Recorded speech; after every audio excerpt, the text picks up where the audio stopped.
तो दोस्तों स्वागत है आपका एक बार फिर से हमारे नए वीडियो में। आज के इस वीडियो में हम लोग पढ़ने वाले हैं क्या, limit test of heavy metals. ठीक है, तो इसके पहले वीडियोस में हम लोग ने क्या देखा, लेड की इम्प्योरिटी।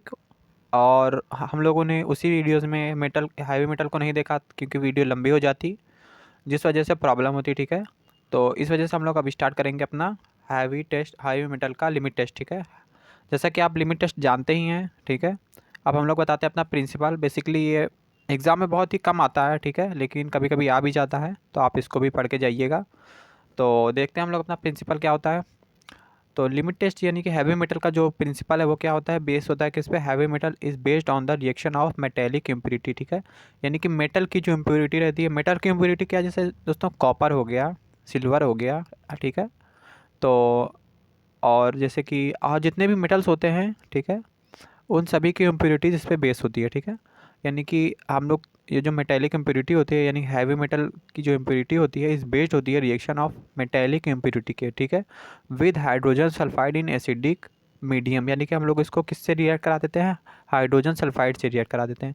यानी कि जो हैवी मेटल का प्रिंसिपल है वो किस पे बेस है, मेटेलिक इम्प्योरिटी जो है इसकी, सॉरी दोस्तों, हैवी मेटल की जो प्रिंसिपल है वो किस पे बेस है, मेटेलिक मेटल पे और हाइड्रोजन सल्फाइड पे। यानी कि जब इन दोनों का जब रिएक्शन होता है इन एसिडिक मीडियम में, तब दोस्तों क्या हो जाता है, हमारा कलर जो है उसका कौन सा फॉर्म हो जाता है, ब्राउनिश कलर सोल्यूशन फॉर्म हो जाता है।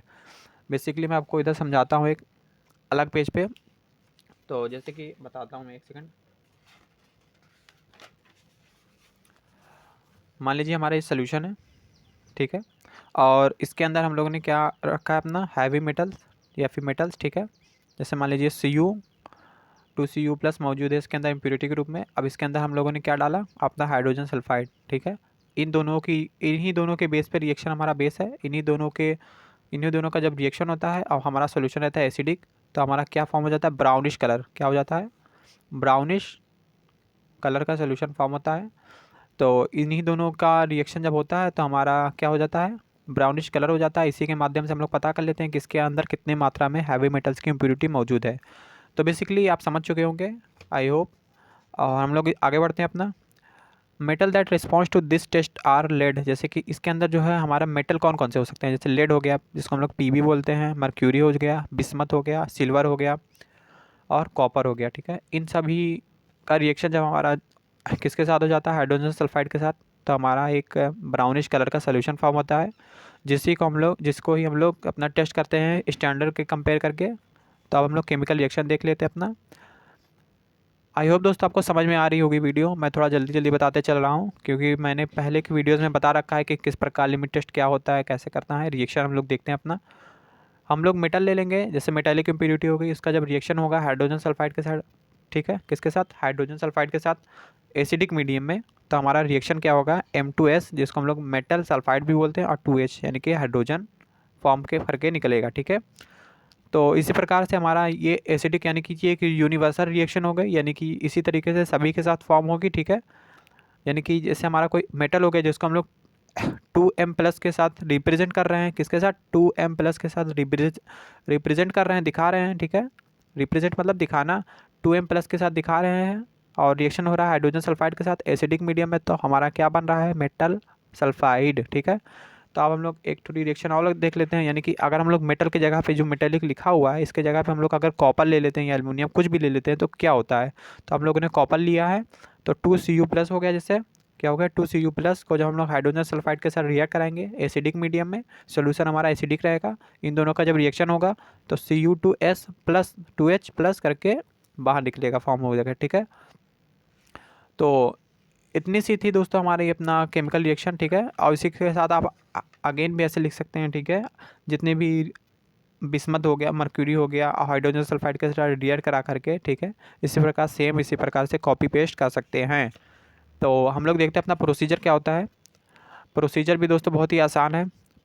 टेस्ट सोल्यूशन हम लोग लेंगे, स्टैंडर्ड लेंगे, टेस्ट में हम लोग डालेंगे, क्या डालेंगे, सैम्पल सोल्यूशन अपना लेंगे, वो कितना भी हो सकता है, और 25 ml ऑफ H2O, यानी कि 25 ml क्या डालेंगे, वाटर रहेगा। ठीक है, 25 ml। सेम इसमें भी ऐसा रहेंगे, take 2 ml of standard solution और 25 ml H2O। इसके अंदर एक स्टैंडर्ड सोल्यूशन रहता है, यानी कि 2 ml ही लेंगे हम इसमें, और टेस्ट हमारा थोड़ा डिफरेंट रहता है, यानी कि स्पेसिफिक अमाउंट लेते हैं, दिया गया रहता है, कुछ भी हो सकता है। फिर हम लोग अपना क्या करेंगे, एडजस्ट करेंगे पीएच, एडजस्ट करेंगे, क्या करेंगे, एडजस्ट करेंगे पीएच 3 और या 4 ml, ठीक है। एडजस्ट करेंगे पीएच 3 और 4 यूजिंग एसिडिक यानी कि डाइल्यूट अमोनिया सोल्यूशन, यानी कि हमारा सोल्यूशन जो है किसके साथ हम लोग क्या करेंगे, चाहे हम लोग डाइल्यूट अमोनिया सोल्यूशन ले लेंगे, चाहे एसिटिक एसिड, इन दोनों के साथ, इन दोनों, चाहे इसको ले ले चाहे इसको ले ले, इन दोनों के साथ हम लोग क्या करेंगे, अपना सोल्यूशन को एक तरह से एसिडिक मीडियम प्रोवाइड करेंगे। सेम ऐसा इसमें भी करेंगे, और 3 हो सकता है, 4 हो सकता है, 3-4 ml कुछ भी हो सकता है, ठीक है। और dilute up to 35 ml with water, ठीक है। फिर हम लोग 35 ml वाटर के साथ इसको डाइल्यूट कर लेंगे, और फिर उसके बाद हम लोग फिर अपना क्या करेंगे, 10 ml hydrogen sulphide and dilute up to 50 ml, ठीक है। फिर हम लोग हाइड्रोजन सल्फाइड डालेंगे, क्या डालेंगे, हाइड्रोजन सल्फाइड रिएक्ट करवाने के लिए 10 ml ही रहेगा, ठीक है, 10 ml रहेगा, सेम ऐसा इसमें भी रहेगा। और उसके बाद हम लोग अपना क्या करेंगे, सोल्यूशन को क्या करेंगे, मिक्स करेंगे और क्या करेंगे, कंपेयर कर लेंगे, डार्कनेस इसकी क्या कर लेंगे, कंपेयर कर लेंगे किसके साथ, स्टैंडर्ड के साथ, स्टैंडर्ड के साथ कंपेयर करेंगे। लेकिन हम लोग जब भी इसका सोल्यूशन का कंपेयर करेंगे तो बेसिकली आप इधर समझिए, जब हम लोग सोल्यूशन हमारा बन गया तो इसको जब हम लोग उठा करके ऐसे देखेंगे तो पीछे हम लोग अपना एक बैकग्राउंड ले लेंगे, क्या ले लेंगे, बैकग्राउंड जो है जिसका वाइट होना चाहिए, क्या होना चाहिए, वाइट बैकग्राउंड के उस पर जब हम लोग चेक करेंगे तो हमको अपना प्योरिटी सही से नज़र आएगी बेसिकली, ठीक है, कि आखिर इतना कितने मात्रा में मौजूद है इम्प्यूरिटी, ठीक है। तो यही बेसिकली यहाँ पे लिखा है, mixed and compare the darkness, यानी कि इसकी जो सोल्यूशन की डार्कनेस है वो हम लोग कंपेयर करेंगे अगेंस्ट, यानी कि जिसका बैकग्राउंड जो है अगेंस्ट होना चाहिए, किस अगेंस्ट होना चाहिए सोल्यूशन के बैकग्राउंड का, जो कि वाइट कलर का बैकग्राउंड होना चाहिए, ठीक है। बेसिकली ऐसा सेम इसमें भी है, स्टैंडर्ड में भी। और अब हम लोग ऑब्जर्वेशन देख लेते हैं। अगर जो हमारा ब्राउन कलर है, बेसिकली मैंने आपको पहले ही बता दिया है, ब्राउन कलर अगर हमारा टेस्ट सोल्यूशन का, बेसिकली आप इधर समझिए, ब्राउन कलर, ठीक है, ब्राउन कलर अगर ये टेस्ट का है, टेस्ट का ये ब्राउन कलर, और ये स्टैंडर्ड का ब्राउन कलर है, ठीक है। अगर ये वाला इसका ब्राउन कलर, हमारा इसका ब्राउन कलर ज़्यादा होता है, क्या होता है, इसका ब्राउन कलर ज़्यादा होता है और इसका ब्राउन कलर कम होता है, तो हमारा टेस्ट क्या हो जाएगा, फेल हो जाएगा। और अगर हमारा ब्राउन कलर टेस्ट का कम होता है और स्टैंडर्ड का थोड़ा ज़्यादा रहता है, तो हमारा टेस्ट सोल्यूशन क्या होगा, पास हो जाएगा। बेसिकली ये हमारा ऑब्जर्वेशन हो गया, और कुछ है नहीं इसमें। मैं आपको पढ़ के बता देता हूँ एक बार। इफ़ ब्राउनिश कलर प्रोड्यूस्ड, ठीक है, अगर ब्राउन कलर जो है उत्पन्न होता है, प्रोड्यूस होता है in test solution is less than standard solution, यानी कि टेस्ट सोल्यूशन का जो है लेस होना चाहिए किसके, स्टैंडर्ड के मुकाबले में, तब हमारा क्या होगा, टेस्ट जो है पास हो जाएगा। अगर ज़्यादा हो जाता है टेस्ट का तो हमारा फेल हो जाएगा। तो बेसिकली इतना ही था हमारा हैवी मेटल्स की, ठीक है, इम्प्योरिटी हो लिमिट टेस्ट। आई होप आपको वीडियो पसंद आई हो, और यदि वीडियो में कोई समस्या हो तो कमेंट ज़रूर करें। तब तक के लिए मिलते हैं नेक्स्ट वीडियो में, धन्यवाद।